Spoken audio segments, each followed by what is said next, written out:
The challenge leaders have is first to understand the business well enough to learn what core beliefs and values are essential for the well-being of the business.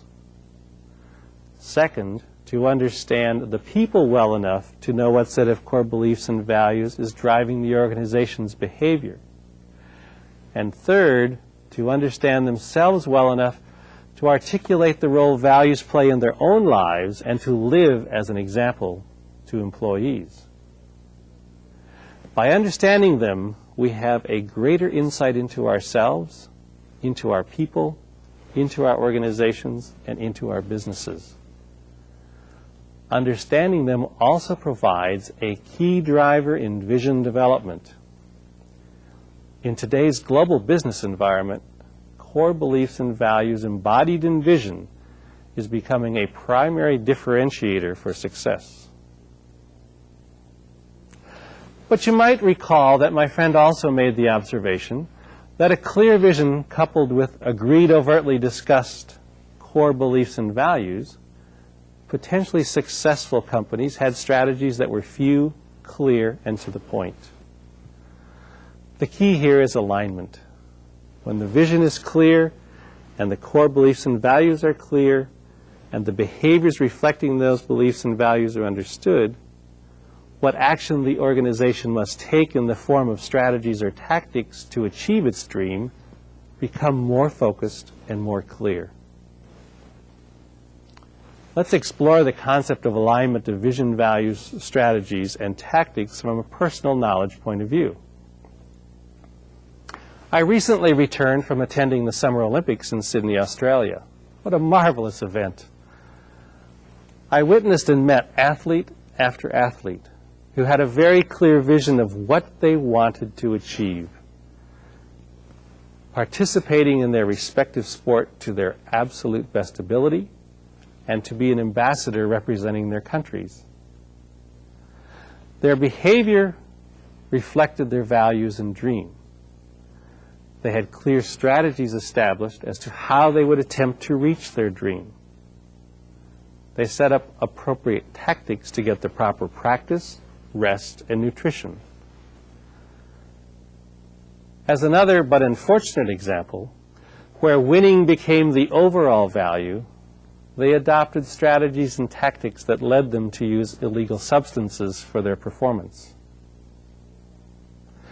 In all cases, each had a vision, a set of values, and a clear set of strategies that led to a set of actions. They were aligned. By the way, my congratulations to the Olympic athletes from all your countries. You should be very proud. This is truly a globally shared event. The same occurs in business. The business has a shared vision. It has a set of core beliefs and values, and the strategies it adopts are aligned with achieving the vision and supporting the organization's core beliefs and values. Coupling a clear vision with the core beliefs and values is one of the most powerful tools leaders have. But setting the vision, setting the core beliefs and values, and selecting the correct strategies is contingent upon knowing yourself, knowing your people, and knowing the business. Each is difficult and can only be achieved through dialogue. Finally, I asked my friend what was happening creatively in those businesses that potentially seemed to be most successful. His answer supported much of the study that has been conducted about creativity in the workplace. The more deeply a discipline was understood, the more likely creative ideas emerged to enhance the technology or science. He found that most of the companies originated from creative ideas of people who had a profound knowledge of the subject. The companies that appeared would be most successful and would continue to develop focused most of their energy on understanding. Furthermore, their creativity continued to flourish. But in the final analysis, creativity was the result of hard work. The words you will hear from Dr. Roger Frantz will clearly reinforce that concept. Returning to the Olympic athletes as an example, they demonstrated the same pattern. They're knowledge masters of their respective sport, and through analysis and study, gain deeper understanding and have found creative answers to achieving the next level of excellence. When I asked my friend what his experience with creativity had been during his transition and search, he said, quote, "Funny thing, when I began this work, I began it with a clear vision. I knew my values and had set strategies.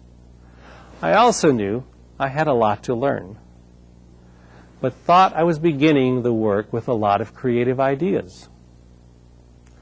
What I have found as I have gained more experience and as I have studied and wrestled with issues is that a whole new world of creative ways for me to achieve my dream continues to appear. For vision and creativity to come alive and thrive, you must first know yourself, including your emotional competencies. Second, you must know your people, that is, what underlying core beliefs and values drive them. And third, you must know your business well. You must know the intellectual capital that resides with your people and customers. It is in knowing those points well where you will find vision.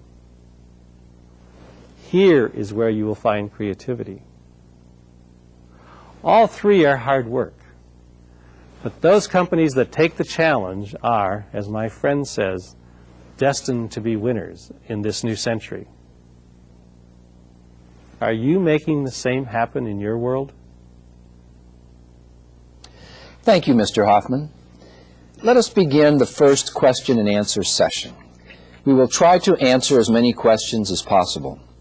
Therefore, we ask that only one question be asked per phone call, and that these questions be as brief as possible. You may call the studio directly at the phone numbers or fax which appear on your screen. We remind you to make your phone calls at a distance from the monitor to avoid feedback. Our first question is from Colombia. It is from the Federación Nacional de Comerciantes, FENALCO, in Medellín, Colombia. Thank you. Good morning. Buenos días. Our question is the following. Is the importance of emotional intelligence clear in a process of organizational development? And also, what is the role of the moral intelligence in consolidating the success for an efficient management technique? Mr. Hoffmann? So the first part of the question is emotional intelligence clear in developing organizations. Whether or not it's overtly talked about or clear in that sense may not show up or be discussed. But essentially, the level of success of a leader and the level of the success of the communications that is being managed through the organization or taking place within the organization demonstrates a level of emotional competence. And so I would suggest that that is one way of looking at it. What kind of communications are taking place?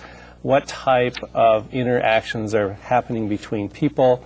Are they helping and assisting people develop, or are they actually sort of tearing away or breaking down those relationships? So that might be one way of looking at that.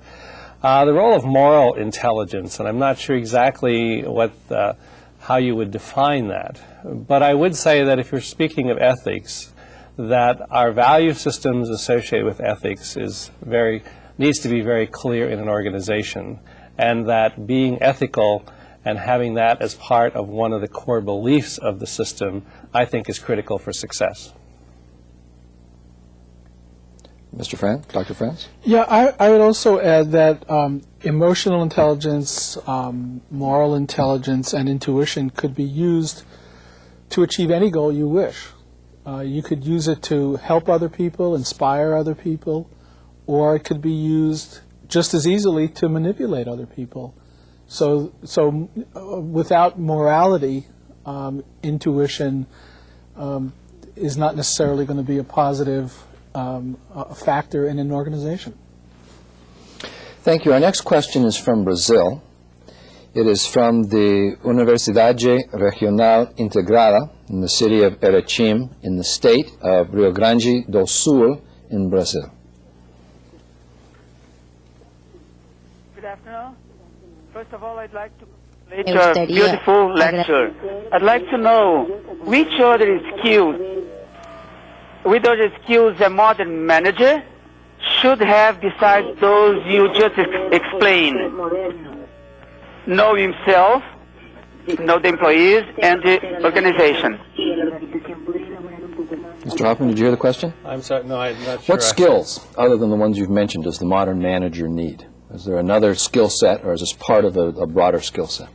Oh, I think these are underlying to some skills. And one of those, for example, in my mind, is your ability to communicate clearly, the skill set of communication. Another might be the skill set associated with communication of being able to articulate clearly to the folks that are there. I believe that empathy is critically important as a skill in terms of being able to understand where your clients are and understand where your people are in order to develop the organization to its fullest. Also think that managers need to have critical thinking skills, and they need to have critical strategic thinking skills, not only being able to articulate and express and understand the challenges that are ahead of them, but also to look at those challenges from a strategic point of view and how can you leverage the information you have into driving your organizations forward. So those would be some of the others that I would suggest. Thank you. Our next question is from Panama. It is from La Universidad Tecnológica de Panama in the city of Panama in Panama. Buenos días. Good morning.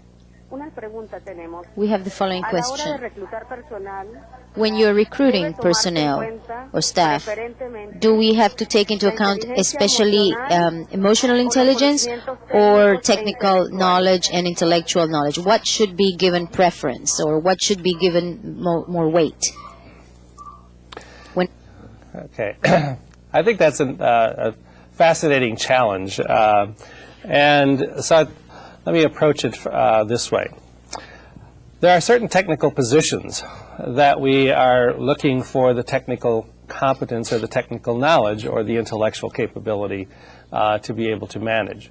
And so I think there is a screening for intellectual capability that occurs. I think, as I suggested in the talk, is that in terms of leadership, where people start differentiating themselves more significantly, is associated with their emotional competence that goes with it. But let me go back to the technical person. One of the things that Dr. Goldman and his people found in their research was that if they had a technical person that had a high intelligence around the technical but low emotional intelligence, they found that they contributed. But they also found that a person that had high intelligence as a technical person and in that same position had developed their emotional competencies, that, as I recall, I think it was somewhere around, they were 75 times more effective in terms of getting results and driving new products into the system. And so from my point of view, I consider both to be quite critical, that we ought to look at both. And then we also ought to be looking at the position and be fair to the people and the applicants coming in so that we treat them fairly in our screening system and in our system of giving them positions in our companies. Dr. Frantz, would you like to add something? Yeah, I think it really depends upon the requirements of the job. If the job requires a lot of human interaction, then emotional intelligence is very important. If you're hiring somebody who will be working alone and not interacting with people, then the emotional intelligence part of the job is much less important. And so it really depends upon what the job calls for. But the other thing is, is that where we work is in a large extent is our home, at least 5 days a week. So, what kind of people do you want to invite into your home?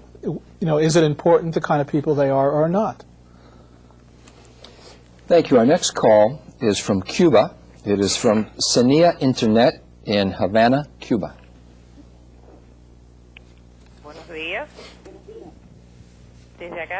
Good morning from Sigmatel. Our question is the following. What follows an exercise, a visioning exercise?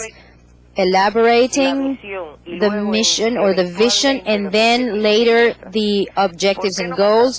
Why don't we just skip the mission and go directly into vision and objectives and goals? What is the order and why not skip one of those? Mr. Hoffmann? Okay. Well, I think that all aspects are critical. However, how we explain vision and mission, etc., sometimes is confusing. There's a set of definitions that puts mission and vision together. I'd like to look at it this way. Vision is long-term, something that we don't know how to get to. Mission is the first hill we're going to take to accomplish that task. And the strategies are those steps, the first steps that we're going to take to execute our mission. So I kind of think of mission as being 3 to 5 years. I think of vision being longer term. So that's how I would put it. But I think the most important aspect is what is the central thing that's driving you, or what is the key element or the single most important thing that's in your vision that's going to be drawing and pulling people together. Thank you. Our next call is from Mexico. It's from La Universidad Autónoma de Chihuahua in the city of Chihuahua and the state of Chihuahua in Mexico. From the Autonomous University of Chihuahua, thank you so much for a wonderful presentation. The question is, what differences are there between creativity and innovation? How would you define the differences? Creativity and intuition, and not being the expert on intuition, I'm going to defer that to Dr. Frantz. As I think of creativity as seeing things or making connections to things that don't seem to be obvious to us. So, for example, there's an exercise that I know that Coca-Cola is currently going through, where they have their managers looking at a Coke can and saying, what do you see differently on the can than you've ever seen before? And what they're looking at and seeing is getting new messages and then saying, is this the message that we're actually trying to send to our public? And so for me, creativity is, and maybe very closely aligned with intuition, and I'll again defer that to Dr. Frantz, but is the ability to make connections, see things that that are right in front of us, but we haven't made the connections before, but looking at it a little differently. So, Dr. Frantz? Well, in our next topic, in our next module, Dr. Frantz will talk about intuition. So let's let him wait for a moment, and let's take the next call from Mexico, from the Instituto Tecnológico de Tepic, in the city of Tepic, in the state of Nayarit, Mexico. Buenos días. Buenos días, señorita. ¿Ya estamos al aire? Yes, sí, estamos en el aire. Sí, mire, señorita, la pregunta es encaminada. The question is as follows. We have talked about, in this very interesting program, the result of the average of the last 10 years. The question is, how strong can this variation be in the next years as far as the volume that will be given to these institutes, and whether other users can also benefit. We're talking about supply lines and this institute for irrigation, and so there is somebody else who's going to now ask another question. see if it gets clearer. There is one user who is part of our payroll, and they are part of this irrigation district, and this user right now cannot till his land, and he wants to transmit or transfer rights for 1 or 2 years. The question is it necessary to modify the concession title, or is a notice just enough? I believe this is not a question for our training program. I am not sure what this is about. Well, let me begin by saying, to the extent that you're looking as a lawyer, what I hear you asking in large part is a question that has to do with water rights under Mexican law, and you probably need someone who is a Mexican lawyer in order to answer that question. Whether Mr. Hoffmann believes that there is perhaps a creative application in a business sense as opposed to a legal sense, I'll let him answer for himself. Mr. Hoffmann, do you see a business application for creativity here, assuming that the legal issues can get worked out by Mexican counsel? There potentially is, except I'm not sure that I have enough information about. I didn't understand the question well enough to be able to respond. Let me put it that way, accurately, and I would not want to mislead people. Okay, let us perhaps we can deal with that question after the program is over, because it may have some legal implications to it. Our next call is also from Mexico. It is from the Universidad de Sonora in the city of Hermosillo in the state of Sonora, Mexico. Congratulations to Dr. Hoffmann for his wonderful presentation and most interesting topic that you are offering through our wonderful network. The question here is related to the situation of the intelligent thinking, and that has to do with the very the neocortex of the brain, which is the core part of the brain. And Dr.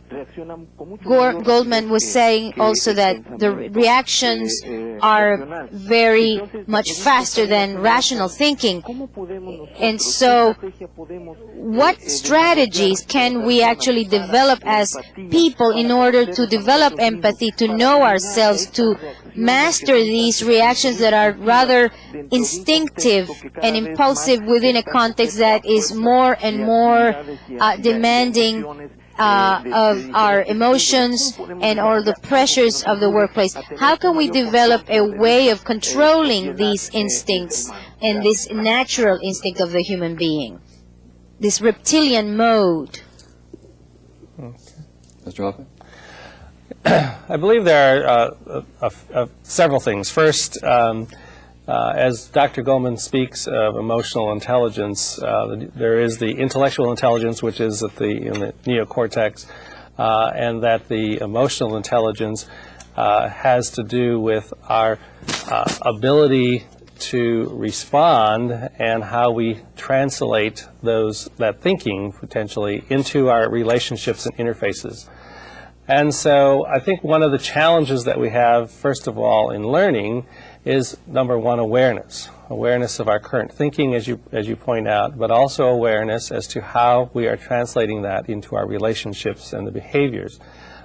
Secondly, I think as well that learning these competencies can be done in role-playing, sometimes at work. So, for example, if we're giving feedback or performance appraisals to folks, that is a vehicle in which we can understand our levels of empathy and how it's working in the relationship and how it's developing. And so there are those types of techniques that can be used. Thank you. Our next question is also from Mexico. It is from La Universidad Autónoma de Baja California Sur, which is in the city of La Paz. It's in the state of Baja California Sur in Mexico.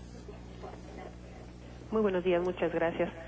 if the leader does have all these skills, or knows himself, knows the company, and has vision, mission, values, etc., but is not firm, is hesitant, what strategies would you suggest for the leader to really be more affirmative, assertive? And what about that other value or attribute and quality called loyalty? What can you say? Okay, so in terms of assertiveness and basically affirmation, I think one of the challenges of understanding ourselves from a self-regulatory point of view is how assertive we are.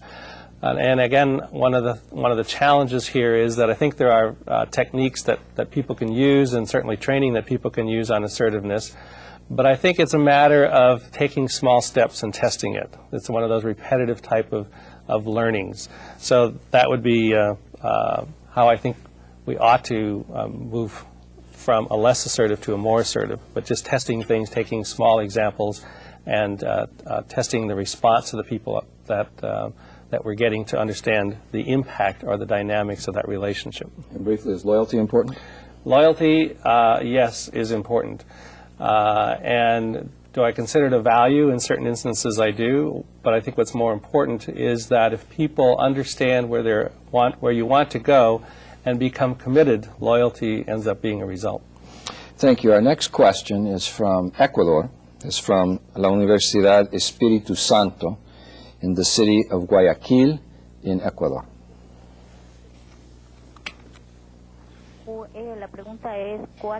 The question is, what is the best way for a company that has more than 1,000 employees for them to all collaborate in structuring the vision of the company or mission of the company? It wasn't clear whether it was mission or vision that you mentioned. So the best way to involve all the people is actually through conversation, number one. Understanding their needs, understanding where they're coming from.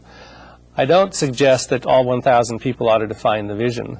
What I am suggesting is that the leaders gather information and understand what's going on, and then they take leadership and own writing the vision and articulating it. Our next question is also from Mexico. It is from La Universidad Nacional Autónoma de México, from the Facultad de Medicina Veterinaria y Zootecnia in the Mexico City in Mexico. Morning. We are calling you from the Faculty of Higher Studies, Cuautitlán. What are the steps to bring creativity to innovation? Creativity and innovation, that was part of a question that we had earlier. Gracias. It wasn't in creativity and intuition, but creativity and innovation, and this is a repeat.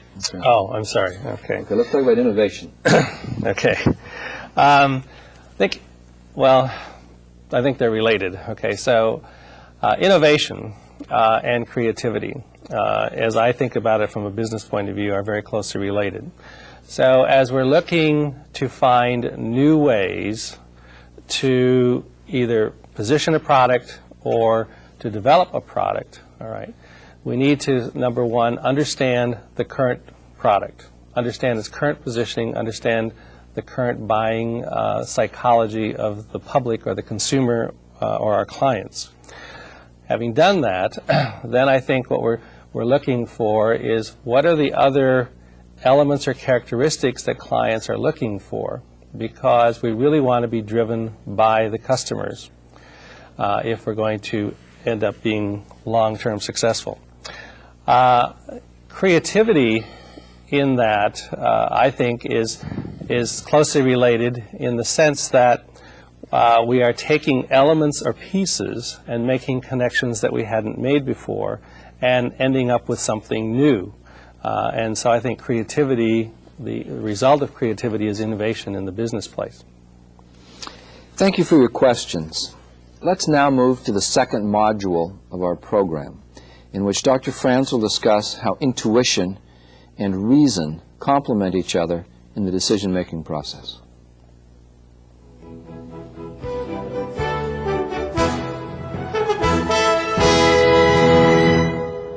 Thank you. Intuition is often defined as knowing without knowing how you know. Other descriptions and metaphors include gut feeling, educated hunch, sixth sense, the eureka or aha experience, subconscious thinking, common sense, and knowing without the process of conscious reasoning. The common element in all these descriptions is that intuition is not a conscious, analytical, logical, sequential, step-by-step, and reasoned process of decision-making. Intuitions arise as the result of a non-observable internal process. The steps that are taken to arrive at an intuition are not known, so they can't be verbalized to another person. How do you know what your intuition is telling you? I don't know how I know is a common response to this question. Intuitive thinking is thus effortless because intuitions flow into your conscious mind. Intuitions do not involve